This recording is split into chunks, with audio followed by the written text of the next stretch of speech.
Burn. वक्त होता है सन 2006 का, जहाँ पर हमें कपल को दिखाया जाता है जिसमें वाइफ का नाम टोरी और हस्बैंड का नाम कायल होता है। इनकी शादी को बहुत साल हो चुके हैं, लेकिन आज तक इनके घर में किसी भी बच्चे ने जन्म नहीं दिया।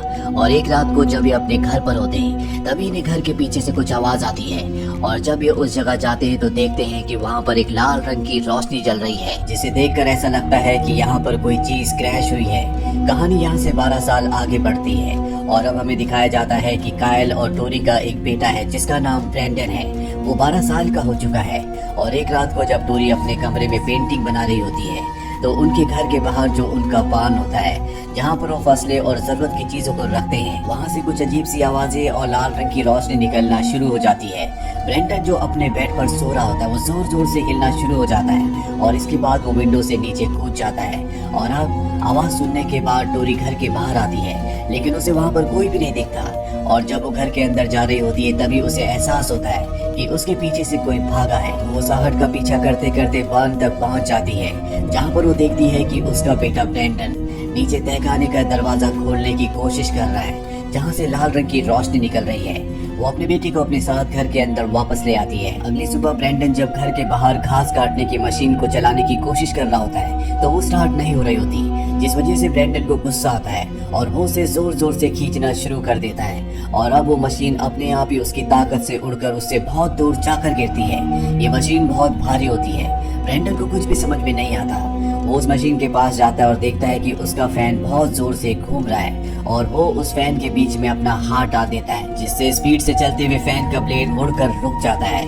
और यहाँ पर हमें दिखाया जाता है कि ब्रेंडन के अंदर कोई ना कोई सुपर पावर है जिसके बारे में उसे खुद भी कुछ नहीं पता। ब्रेंडन के माता पिता को भी अब उस पर शक होना शुरू हो जाता है कि उसके साथ कुछ न कुछ हो रहा है, इसीलिए वो ब्रेंडन को लेकर कैंपिंग के लिए जाते हैं। और रात को जब ये टेंट के अंदर सो रहे होते हैं तो टोरी देखती है कि वहाँ पर उसका बेटा ब्रेंडन नहीं है। उसे ढूंढने के लिए घर के बाहर निकल जाती है। वहीं हमें ब्रेंडन की एक क्लासमेट को दिखाया जाता है जो अपने रूम में होती है और अपने आप ही उसका लैपटॉप ऑन हो जाता है। वो लैपटॉप को बंद करती है और जैसे मुड़ती है लैपटॉप एक बार फिर से ऑन हो जाता है। उसे कुछ भी समझ में नहीं आता और इस बार वो लैपटॉप को बंद करके उसके ऊपर बुक्स रख देती है और एक बार फिर से लैपटॉप अपने आप ही ऑन हो जाता है। ये सब देखकर वो घबरा जाती है और तभी खिड़की के बाहर उसे ब्रेंडन दिखता है, जिसे देखकर वो डर जाती है। और तब तक वहाँ पर उसकी मॉम आ जाती है और वो देखती है कि वहाँ पर कोई भी नहीं है। वहीं ब्रेंडन की मॉम जो उसे टेंट के बाहर ढूंढ रही होती है वो देखती है कि ब्रेंडन वहीं पर है। वो कहता है कि मैं वॉशरूम गया था। और अगले दिन ब्रेंडन जब स्कूल जाता है तो वहाँ पर उनका फिजिकल एजुकेशन का पीरियड चल रहा होता है, जहाँ पर ब्रेंडन को सर्कल में घेर लिया जाता है। उसके चारों तरफ उसके क्लासमेट्स होते हैं और ब्रेंडन अपनी बॉडी को फ्री छोड़कर उनकी तरफ गिर रहा होता है। दरअसल ये एक ट्रस्ट टेस्ट है, यानी जिसमें हमें दूसरों पर विश्वास रखना होगा। और जब वो अपने उस क्लासमेट की तरफ गिरता है जिसके घर पर एक दिन रात को वो गया था, तो वो हट जाती है, जिससे ब्रेंडन गिर जाता है। अब यहाँ पर इनका फिजिकल एजुकेशन का टीचर आता है और वो उस लड़की को डांटता है और कहता है कि तुम्हें ब्रेंडन को उठाना होगा, उससे माफी मांगनी होगी। वो ब्रेंडन को उठाने के लिए अपना हाथ उसकी तरफ बढ़ाती है। ब्रेंडन उसका हाथ इतनी जोर से दबाता है कि वो क्रश हो जाता है। इसके बाद ब्रेंडन को स्कूल से 2 दिन के लिए सस्पेंड कर दिया जाता है। वहीं टोरी ब्रेंडन की इस हरकत से बहुत ज्यादा परेशान होती है और वो अपने हस्बैंड कायल को बताती है कि जिस चीज को हमने बर्न के नीचे छुपा रखा है वो चीज हमारे बेटे ब्रेंडन को अपनी तरफ अट्रैक्ट करती है। उसने कई बार बान का दरवाजा खोलने की कोशिश की है। अब रात को जब ब्रेंडन सो रहा होता है तो बान में एक बार फिर से लाल रोशनी जलना शुरू हो जाती है और वहाँ से हमें कुछ अजीब से जीवों की आवाज भी आ रही होती है। ब्रेंडन उठता है और एक बार फिर से बान के पास जाता है और इस बार वो उस लॉक को तोड़ देता है, जिससे पूरी की पूरी लाल रोशनी के बीच में वो आ जाता है। टोरी अपने रूम से उस लाल रोशनी को देख लेती है और वो बान की तरफ भागती है और जब वो बान में पहुंचती है तो देखती है कि उसका बेटा ब्रेंडन उस लाल रोशनी में हवा में उड़ रहा है। पर जब उसके पास जाती है तो वो अपने आप ही नीचे गिर जाता है। ब्रेंडन का हाथ भी जख्मी हो जाता है और ब्रेंडन को जिंदगी में पहली बार चोट लगी है। ब्रेंडन को कुछ भी समझ नहीं आता कि वो कौन है और अब वो अपनी मॉम से सारा सच जानना चाहता है। उसकी मॉम बताती है कि आज से 12 साल पहले हमारे घर के पीछे एक यूएफओ यानी कि स्पेसशिप क्रैश हुआ था और स्पेसशिप के अंदर तुम भी थे। दरअसल ब्रेंडन इनका बेटा नहीं होता, बल्कि इन्हें वो स्पेसशिप के अंदर मिला था जो इनके घर के पीछे क्रैश हुआ था, जिसके बाद इन्होंने उस स्पेसशिप को अपने बार्न में छुपा दिया।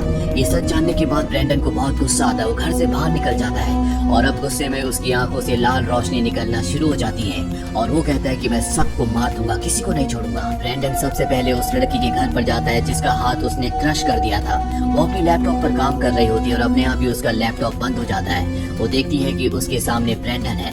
ब्रेंडन कहता है कि मैं तुमसे माफी मांगने के लिए आया हूँ और वो लड़की ब्रेंडन को वहाँ से जाने के लिए कहती है और कहती है कि मेरी मॉम ने तुमसे बात करने के लिए मना किया है। ब्रेंडन यहाँ से अपने आप ही गायब हो जाता है और उसी लड़की के मॉम के रेस्टोरेंट में जाता है जो अपना रेस्टोरेंट बंद करने की तैयारी कर रही होती है और तभी खिड़की के जो ग्लासेस होते हैं वहाँ पर अपने आप ही साइंस बनना शुरू हो जाते हैं, लाइट्स चलना और बुझना शुरू हो जाती है। उस लड़की की मॉम को कुछ भी समझ में नहीं आता और अब जब वो ऊपर फ्लिकर करती हुई ट्यूबलाइट को देखती है तो ट्यूबलाइट टूट जाती है और कांच का एक टुकड़ा उसकी आंख में चला जाता है जिससे उसे अच्छे से नहीं दिखता। और तभी हमें उसके सामने एक नकाबपोश बच्चे को दिखाया जाता है जो कि ब्रेंडन होता है। ब्रेंडन दरअसल इससे बदला लेने के लिए आया है क्योंकि इसने अपनी बेटी को ब्रेंडन से बात करने से, उससे मिलने से मना किया होता है और अब ब्रेंडन इसे अपनी पावर से मार देता है। अगली सुबह इसी रेस्टोरेंट में पुलिस आती है और इस केस को इन्वेस्टिगेशन करना शुरू कर देती है। वही टोरी को दिखाया जाता है जो अपनी छोटी बहन के पास, जो कि स्कूल में काउंसलर है, ब्रेंडन को ले जाती है ताकि वो ब्रेंडन की काउंसलिंग कर सके। उसे भी ब्रेंडन के बारे में सब कुछ पता है और रात को ब्रेंडन अपनी आंट के यानी कि अपनी मॉम की बहन के पास जाता है। उनके दरवाजे को जोर से नॉक करता है और उन्हें कहता है कि तुम मेरे बारे में कभी किसी को मत बताना वरना इस सब के लिए बहुत बुरा होगा। उसकी आंट उसे वहाँ से जाने के लिए कहती है और दरवाजा बंद करके अंदर सो जाती है और ब्रेंडन एक बार फिर से नकाब पहनकर घर के अंदर आ जाता है। यहाँ पर उसकी आंट का जो हस्बैंड होता है वो भी होता है और वो ब्रेंडन को देख लेता है। वो उसका नकाब उतारता है और उसे घर से बाहर ले जाता है। वो उसे गाड़ी में बैठाकर घर छोड़ना चाहता है लेकिन ब्रेंडन गाड़ी पर बैठने से मना कर देता है और जब वो उसके साथ जबरदस्ती करता है तो ब्रेंडन को बहुत गुस्सा आता है। उसकी आंखों से आग निकलना शुरू हो जाती है जिस वजह से उसके अंकल दूर जाकर गिरते हैं। वो वापस अपनी गाड़ी के पास आते हैं लेकिन ब्रेंडन अब यहाँ से भाग चुका होता है। वो गाड़ी से उसका पीछा करते हैं लेकिन कुछ ही देर बाद उनकी गाड़ी खराब हो जाती है और वो देखते हैं कि उनके सामने ब्रेंडन है जो हवा में उड़ रहा है। उन्हें अपनी आंखों पर यकीन नहीं आता। उन्हें लगता है कि वो ड्रंक है इसीलिए उन्हें ऐसा दिख रहा है, पर अगले पल उनकी गाड़ी भी हवा में उड़ना शुरू हो जाती है और ब्रेंडन उनकी गाड़ी को बहुत ऊंचाई पर ले जाकर नीचे जमीन पर पटक देता है जिससे उसके अंकल की मौत हो जाती है और वो उनके रक्त से जमीन पर एक साइन बनाता है। और अब जब ब्रेंडन घर वापस आता है तो उसकी मॉम और डैड यानी कि टोरी और कायल देखते हैं कि उसने शर्ट नहीं पहनी। वो ब्रेंडन से पूछते हैं कि तुम्हारी शर्ट कहाँ पर है। वो कहता है कि मुझे कुछ बच्चों ने गिरा दिया था जिस वजह से मेरी शर्ट फट गई। उसकी शर्ट उसके हाथ में होती है।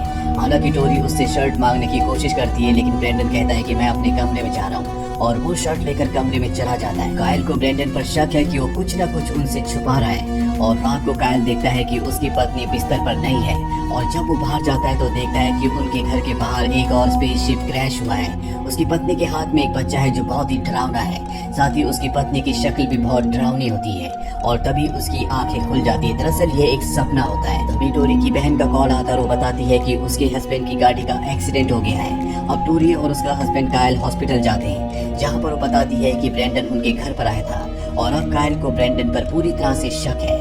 अगली सुबह ब्रेंडन को बताया जाता है कि उसकी अंकल की मौत हो गई लेकिन ब्रेंडन इस बात पर कोई भी रिएक्शन नहीं देता, जिस बात से कायल का शक पूरी तरह से यकीन में बदल जाता है कि हो ना हो इस एक्सीडेंट के पीछे ब्रेंडन का ही हाथ है। कायल ब्रेंडन से पूछताछ करना शुरू कर देता है और जब वो उस पर चिल्लाता है तो ब्रेंडन को गुस्सा आ जाता है और वो उसे धक्का देता है जिससे वो अलमारी से जाकर टकराता है। ब्रेंडन ने पहली बार अपने पिता के साथ ऐसा किया होता है। अब ब्रेंडन अपने रूम में चला जाता है और कायल को पूरा यकीन हो चुका है कि ब्रेंडन ही वो है जो सबको मार रहा है और टोरी को कायल की बातों पर यकीन नहीं होता। इसीलिए कायल ब्रेंडन के रूम में जाता है और उसकी शर्ट ढूंढ कर ले आता है जिस पर खून लगा होता है और कहता है कि ब्रेंडन ने उसे मारा है। वो एक इंसान नहीं बल्कि शैतान है, वो दूसरी दुनिया का एलियन है और बहुत जल्द वो हमको भी मार देगा। पर टोरी के दिल में जो अपने बेटे ब्रेंडन के लिए ममता होती है उसके चलते वो अपने पति की बात पर यकीन नहीं करना चाहती।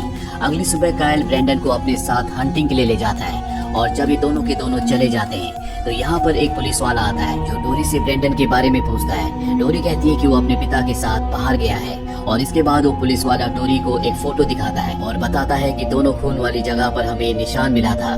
डोरी कहती है कि मैं इस निशान को नहीं पहचानती और जब पुलिस वाला चला जाता है तो वो अपने बेटे के कमरे में जाती है। वो ब्रेंडन की नोटबुक निकालती है जिसमें उसने बहुत ही वायलेंट चित्र बना रखे होते हैं और वहाँ पर उसने वो चित्र भी बनाया होता है जो चित्र पुलिस वाला उसके पास लेकर आया था।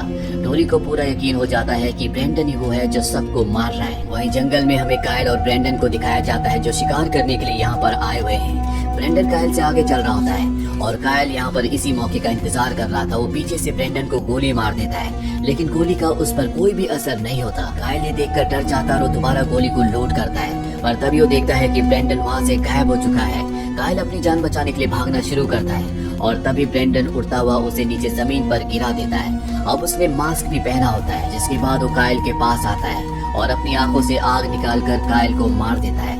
वहीं घर पर हमें टोरी को दिखाया जाता है जिसे अब ब्रेंडन की सच्चाई का पता है। वो अपने पति कायल को कॉल कर रही होती है और उस कॉल को रिसीव करता है ब्रेंडन। वो ब्रेंडन से पूछती है कि कायल कहाँ पर है। वो कहता है कि वो जा चुके हैं। वो समझ जाती है कि अब कायल इस दुनिया में नहीं रहा। टोरी उससे पूछती है कि तुम कहाँ पर हो। ब्रेंडन कहता है कि मैं तुम्हारे लिए घर पर आ चुका हूँ।